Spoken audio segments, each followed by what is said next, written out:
Now that I've showed you how I make this pie crust, the flaky, tender cream cheese pie crust, I thought it would be really fun to show you also and instructive how I roll it out to line the tart pan. I love the Gobel nonstick tart pans, a loose bottom of course, and I always make sure to have something to put under it because otherwise your hand can sometimes go right through it and there goes all your work. I have to start all over again. So we're going to start by using, I like to use this dough mat because it's so non-stick, and I dust it very lightly with a Wonder flour. And always add more as you go. And you can see all the beautiful marbling. That's going to turn into flakiness. So now I'm going to flip it over onto the dough mat. And I don't use my what I call fast tracks to make even dough because you don't want part of it to be thicker than the other, and then it will be underbaked or overbaked as it were.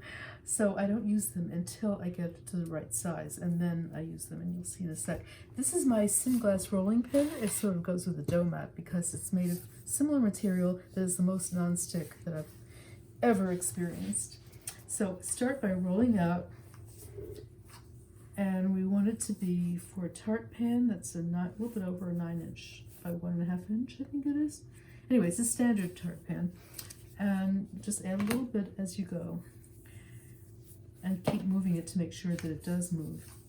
So this is called Singlass, and it is very light, but it doesn't take a lot of pressure because it somehow glides over it. And what I said before about the edges cracking, that's a given, but it's going to be cut off, and if you're at all worried about it, just press it together as you roll. But there's always a little bit of extra dough in order to get an even size, so that's why I'm not concerned with it. I like to use an expandable flan ring to make an even cut, but you can also make a template, and I think I may have mentioned, but I will mention it again, that for this size you want it to be a little over 12 inches. Now this ring here on the dough mat is 12 inches, so it will be just slightly larger. And I don't want to rush it because I want it to be very even at this point as well. And should you see any little cracks, no, the magic trick is plastic wrap. See, I can see there's a tiny crack here, so I'm just going to put this plastic wrap right on top.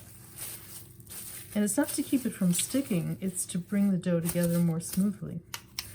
I do that with cookies, cookie dough, especially the Christmas cookie dough. If you want it to have a good texture, you don't want it to be too moist, and it always cracks unless you roll it underneath the plastic wrap until it doesn't. So it takes a while to get to the point where it's large enough, and that's when I bring out these. I call them, they're 3/32 of an inch because I like them slightly thinner than the usual crust, especially when you lap over the sides, the edges, then it isn't too thick. So we're getting there. And you want to, at this point, try to keep it as round as you can and see how smooth it's becoming. Aha, I felt a slight stick. So it's time to add a little bit more. You have to get to this point. Oh, well, I maybe don't even need it anymore. You can always dust the dough at the top with a little bit of extra flour too, if you need it. And also, before you cut the final size, always make sure to lift it and see if it's going to shrink back in. Because you don't want it to shrink in after you've lined the pie plate, especially if you're going to blind bake, baking it with weights, without the filling, because then it will shrink afterwards. It will drop down and it won't be as high. You can't put as much filling in. Keep it going.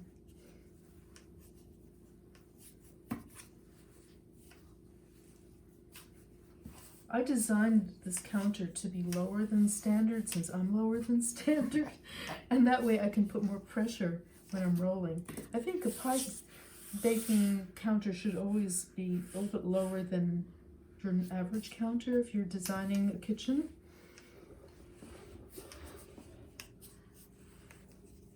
We're almost there, so now I think I'm going to use the strips. But actually, first I'll cut it and then I'll roll it over the fast tracks.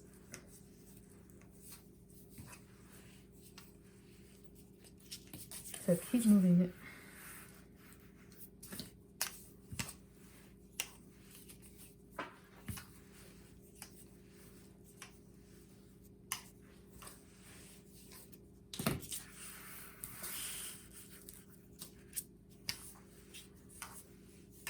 If you find that your rolling pie dough in the kitchen is always going to be hotter in there, I would take it to the living room or at the coolest room in the house. It makes a huge difference. And of course, if it starts getting soft, rather than keep adding more flour, you can just slip it onto a baking sheet and put it in the refrigerator covered.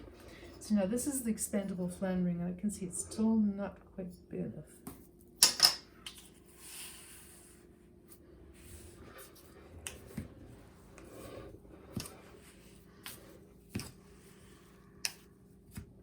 Of course you can go faster, but then it has a tendency to get misshapen, and we want a round crust to line the entire pan.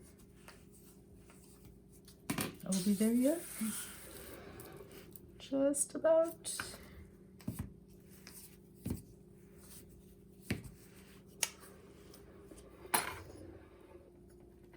And actually, we don't have to worry if there's a little bit of raggedness, because that's going to be folded in.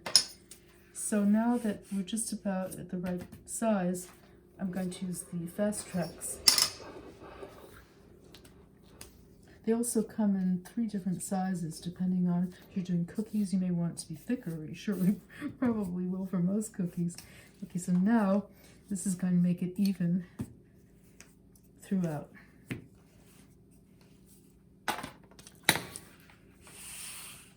Come back. You can see these big pieces of butter, flattened butter. And this is not supposed to be there. Okay. There we go.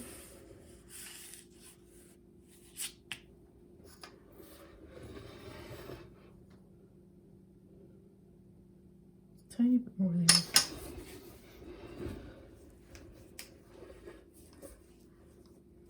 I suppose we could do a video where we speed everything up, but then you don't see the whole process. See, one last time to make sure it doesn't shrink in. And now we're going to cut it to size.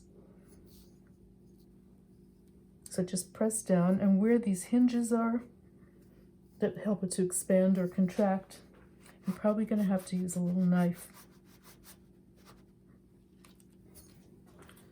And of course the scraps are great to roll as cookies or to make another mini pie. See, this is where the hinge part was. And you can cut on the dough mat, just not hard, not a serrated knife. They always go through. There it is.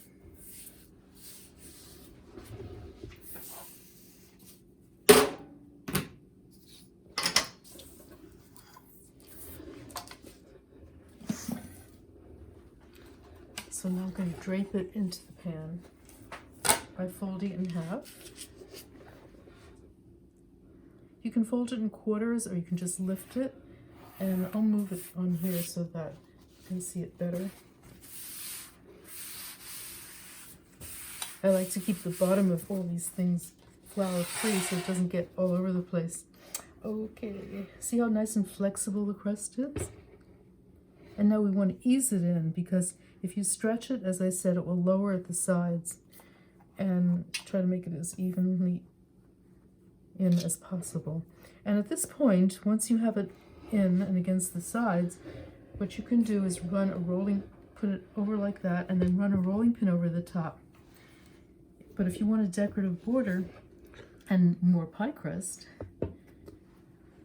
then you can fold it in. And I'll show you 2 things quickly. One is when you fold it over, halfway over, then you push it up about 1/8 of an inch. We'll do it in a few places. It's a very easy way. I think it's the French way of doing the decoration. But you need a little bit over the top. And then use the back of a knife to press in, and you get that beautiful edge. That's just optional. But the most important thing is to always make sure that you have no pie crust on the outside of the tart pan, because if it's there, it always lowers a little during baking, and it's going to grab on to the outside and create a hole in the side. But otherwise, it's pretty straightforward and easy, and as you're folding, and if you have a little bit of extra dough, you can just, I'll show you, take a knife and cut a little V. So this part, nothing's going to go through because it's just the top part. See, and then it flexes in there better. So I'm not going to take up your time watching me do this entire crust, but I think you get the idea of how really easy it is to line a tart pan.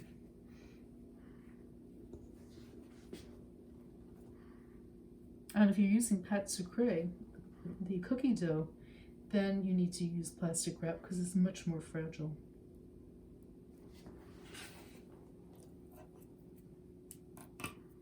That's it.